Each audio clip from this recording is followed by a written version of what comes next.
Let's have a look at the Europe Regulatory Tracker as an example.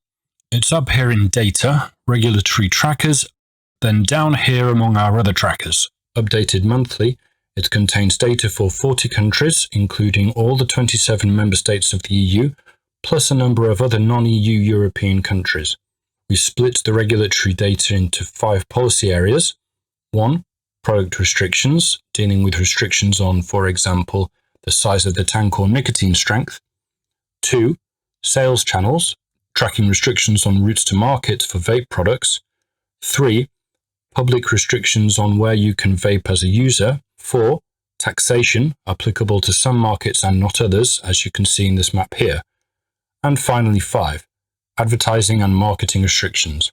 We break down each map by colour to identify how stringent the regulation is for each country. Red for strict, yellow for medium, green for light.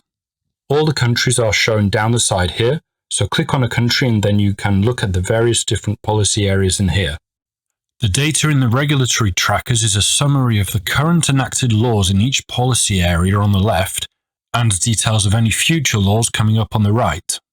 The trackers contain links to source regulation and internal links to other content and long-form country-specific regulatory reports providing much more detail. We provide regulatory trackers for Europe, the US and international regions covering over 110 countries, plus 50 US states. It's worth noting that we offer 2 US regulatory trackers, one for existing enacted regulations and a second for proposed state law. Because there's so much proposed legislation in the US at a state level, we have a separate live updated tracker powered by BillTrack with the hundreds of bills that we're seeing in the country.